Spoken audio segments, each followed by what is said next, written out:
حضرت عقبہ ابن نافع رضی اللہ تعالی عنہ افریقہ کے علاقے میں جا رہے، ایک جگہ جنگل ملا، وہاں پڑاؤ ڈالا، وہاں چھاؤنی بنانے کا ارادہ کیا۔ چھاؤنی بنانے کے لیے اس جنگل کو درندوں سے خالی کروانا ضروری تھا۔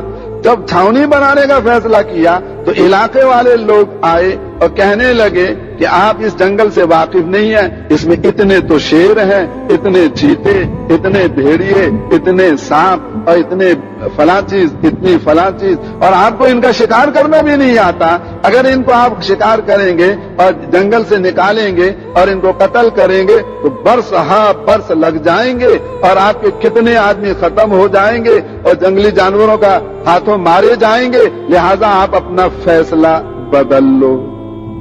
ہمارے تجربے کی بنیاد پر یہ فیصلہ آپ کا غلط ہے۔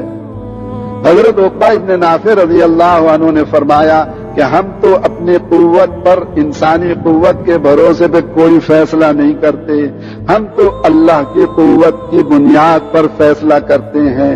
ہم نے تو فیصلہ کر لیا، اب ہم اللہ سے دعا کریں گے، اللہ جنگل ہمارے لیے ان جانوروں سے خالی کرا دے گا۔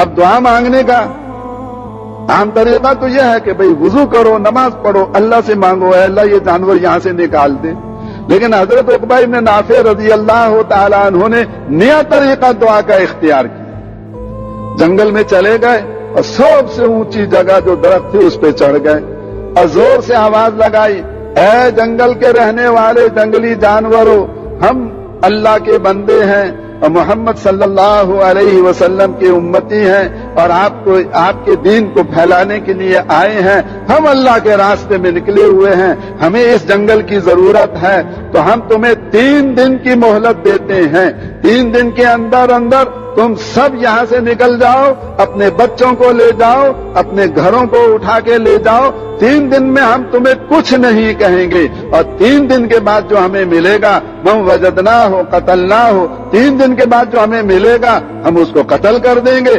بعد میں نہ کہنا یہ صحابہ ہمیں کیوں قتل کرتے ہیں۔ اب یہ اصل درخواست تھی اللہ کے دربار میں، اے اللہ تو ایسا کر دے، ان کو نکال دے۔ اب حضرت عقبہ ابن نافع کی آواز، یہ آواز کہاں تک جائے؟ اللہ تو ہر جگہ پہنچا سکتے ہیں نا آواز کو، تو آواز اللہ تعالیٰ نے تمام جانوروں کے کان تک پہنچا دی۔ پھر جانور انسانوں کی زبان نہیں سمجھتے، لیکن جانوروں کی سمجھ کس کے قبضے میں؟ اللہ کے قبضے میں۔ اللہ نے سب کو، سارے جانوروں کو سمجھا دیا کہ 3 دن کے اندر اس کو خالی کرنا ہے۔ سمجھ بھی گئے، آواز پہنچ بھی گئی، آواز کا مطلب سمجھ بھی گئے۔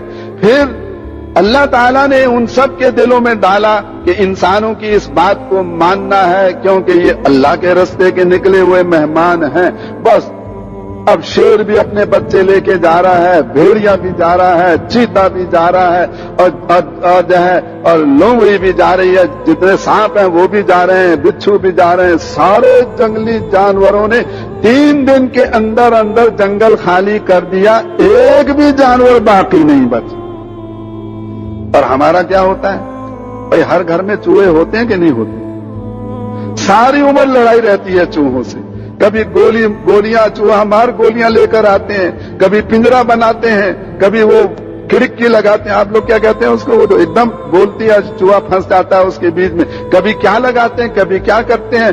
چوہے ہمارے گھر سے چوہے نہیں نکل کے دیتے، اور صحابہ کرام کے لیے جنگلی جانور 3 دن میں سارا جنگل خالی کر دیتے ہیں، کیونکہ اللہ نے جنگلی جانوروں کو صحابہ کے لیے مسخر کیا ہوا تھا۔ ان کی انفرادی ضرورتیں بھی دعا سے پوری ہوتی تھی، ان کی اجتماعی ضرورتیں بھی دعا سے پوری ہوتی تھی۔ حضرت انس بن مالک رضی اللہ تعالی عنہ کے پاس ان کے باغ کا مالی آیا اور کہنے لگا کہ جی بارشیں رک گئی ہیں، باغ آپ کا سوکھ رہا ہے، پتے گر رہے ہیں، پھل خشک ہو رہا ہے، بڑی مشکل آ پڑی ہے۔ فرمایا اچھا بارش کی ضرورت ہے، چلو ابھی اللہ سے درخواست کرتے ہیں۔ وضو کا پانی منگایا اور وضو کیا، اندر جا کر 2 رکعت نماز پڑھی۔ تو جیسے ہم بٹن نیچے کرتے ہیں ہمیں یقین ہے کہ بلب جل جائے گا، انہیں بھی یقین تھا کہ نماز پڑھتے ہی اللہ سے مانگنے پر بادل آ جائے گا۔ مالی سے کہا جا کر دیکھو کہ وہ بادل آیا کہ نہیں آیا آسمان میں۔ مالی